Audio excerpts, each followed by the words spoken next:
Hello everyone and welcome आज के हमारे इस वीडियो में। तो आज हम जा रहे हैं सरेंदी पेट्रोल पंप पे और हम आपको आज ये दिखाएंगे कि किस तरीके से डीजल जनरेटर्स जो है उनका धीरे धीरे काम डाउन क्यों जा रहा है और उसकी जगह रिप्लेसमेंट में क्या फिट हो रहा है। तो हमारे साथ हैं निशांत भाई और गौरव भाई और पहुंच रहे हैं हम सरेंदी और बाकी का अपडेट हम आपको वहां देंगे।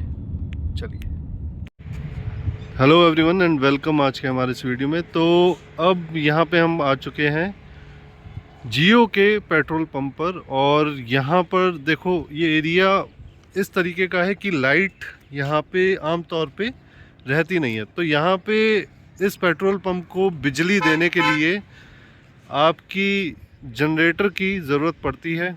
ज़्यादातर टाइम पे डीज़ल कंज्यूम होता है इस जनरेटर से और ये जनरेटर फिर यहाँ पे रोशनी करने के लिए बिजली पैदा करता है। अब इसके यूज़ से क्या है कि डीज़ल की खपत बहुत हो रही है। आपका कम से कम महीने का, जैसा भैया से मेरी बात हुई, 150 लीटर की बिजली 150 लीटर के डीज़ल की खपत है और लगभग आप मान लीजिए 14-1 हज़ार तक का डीज़ल जो है इसमें फूकता है।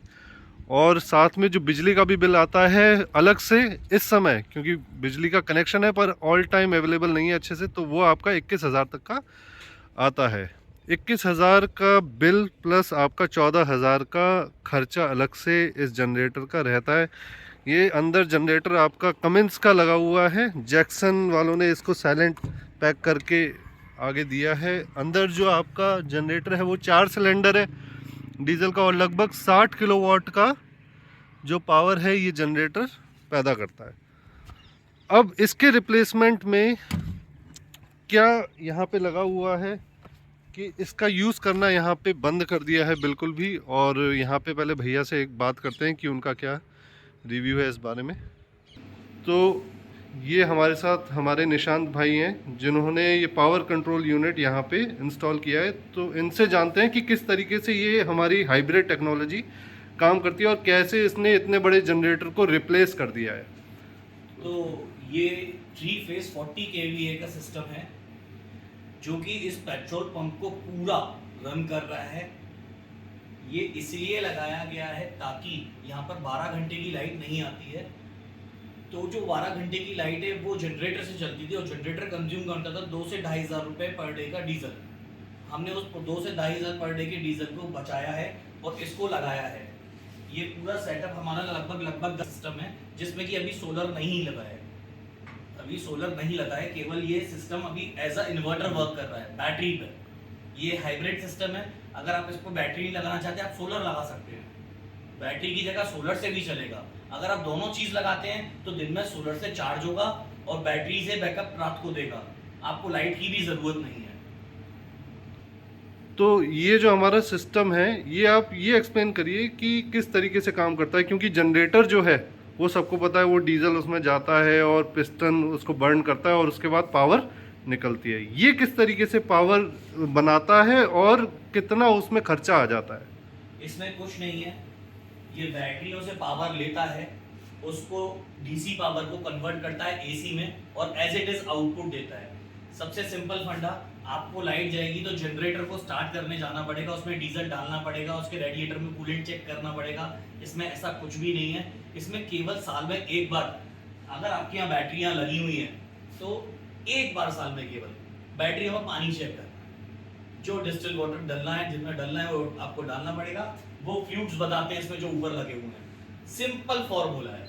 ये एज अ होम इन्वर्टर की तरह ही है, बट ऐसे हाइब्रिड यूनिट कहते हैं।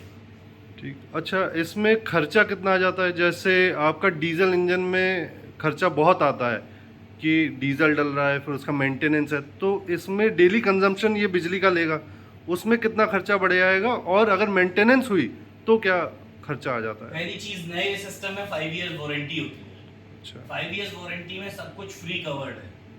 कुछ भी कंपनी से इसमें खराबी आती है, आपके कहीं भी लगाओ ऑल ओवर इंडिया, आपको फ्री सेवा मिलेगी, फ्री सर्विस मिलेगी। दूसरी चीज, बैटरी में भी 5 ईयर वारंटी है, ऑन साइट वारंटी। बैटरी भी आपकी कंपनी से आदमी आएगा, चेक करेगा, बस वो आपको ये खोल कर दे जाएगा बैटरी कि आप वहां से जाके चेंज करके वापस यहाँ लगा लीजिए। अच्छा, कोई उसका चार्ज नहीं है? कोई कैसा? चार्ज नहीं। कोई चार्ज, बस जो ठीक आपका है। आने जाने का जो खर्चा हो। और ये कंजम्पशन कितना करेगा जैसे? अगर ये बैटरी मान के चलिए, ये आपका इन्वर्टर बिल्कुल बैठ चुका है, बैटरी लो हो चुकी है, हाँ तो एक बैटरी एक यूनिट 10 घंटे में खाएगी फुल चार्ज होने के लिए, तो मतलब 30 यूनिट फुल चार्ज होने के लिए 300 बैटरियों को चाहिए। हाँ। तो जैसे यहाँ का खर्चा अभी भैया ने बताया कि 21,000 22,000 आता है, इसको लगाने के बाद बिजली का क्या बिल? लगभग अप्रोक्सीमेट 25 से 26,000 रुपए खर्चा आ हाँ, जाएगा। तो मतलब अगर जैसे डीजल का जनरेटर यूज़ कर रहे थे तो 21 प्लस 14 हो गए आपके 35, तो 10,000 की बचत बिल्कुल होगी। इसको लगाने से बचत होती और है। ज्यादा होगी। जो डीजल अच्छा। का इन्होंने कंज्यूम बताया था, वो इन्होंने एक एस्टिमेटेड बताया था, बट एक जो डीजल का कंजम्पशन था इनका 2500 रुपए से 2000 रुपए का डीजल रोज जल रहा था। ठीक। अच्छा, अब इसमें एक और टेक्निकल बात कि जैसे जनरेटर में क्या होता है, सेटिंग पॉइंट होते हैं कि पावर ज़्यादा या पावर कम एवरेज के हिसाब से, है ना, तो पावर का भी उसमें सेटअप होता है। तो इसमें क्या कुछ सेटिंग्स होती हैं कि अकॉर्डिंग टू पावर? सेटिंग्स होती हैं, इसको इंस्टॉल करने के बाद कंपनी के इंजीनियर आते हैं, वो इसे लैपटॉप से सेट करते हैं। इसको सेट करने में 8 से 10 दिन का टाइम लग जाता है। अच्छा, जी। अकॉर्डिंग टू क्या According कंजम्पशन to है? आपके यहाँ कितनी जरूरत है, आपके यहाँ ज्यादा लाइट जा रही है तो वो ज्यादा लाइट के हिसाब से सेट करना पड़ेगा। हाँ आपके यहाँ कम लाइट जा रही है तो वो कम लाइट के हिसाब से सेट करना पड़ेगा। हाँ। आपको चार्जिंग हाई स्पीड चाहिए, बूस्ट चार्जिंग चाहिए, क्या चाहिए, वो सब कुछ उसमें इंजीनियर आता है, वो सेट करना करना पड़ेगा। ठीक है, ठीक है। तो मतलब अगर किसी को भी ये सिस्टम अपने यहाँ पे इंस्टॉल कराना हो, या अगर किसी को डीलरशिप लेनी हो, जैसे बहुत सारे आजकल काम बदल रहे हैं कि डीजल का बहुत सारा काम सीएनजी में हो गया, इलेक्ट्रिक में हो रहा है, उसी तरीके से ये भी कहीं ना कहीं डीजल ख़त्म करके इलेक्ट्रिक में बिल्कुल pollution कन्वर्ट बचा कर रहा रहा है। हाँ, नहीं, ये एक पॉजिटिव पॉइंट है। ग्रीन रखना है। हाँ, उससे कोई मना नहीं कर सकता। तो अगर किसी को डीलर पॉइंट चाहिए या किसी को ये इंस्टॉल करवाना हो, तो वो आपको कांटेक्ट बिल्कुल कर सकता है ना। तो हम स्क्रीन पे एक नंबर दे रहे हैं आप सबको, आप चाहें तो उस नंबर पे कांटेक्ट करके कॉल करके निशांत भाई से कांटेक्ट बिल्कुल। कर सकते हैं अगर आप इंटरेस्टेड हैं तो। ठीक है निशांत भाई, थैंक यू फॉर ठीक है the sir. Review, thank you.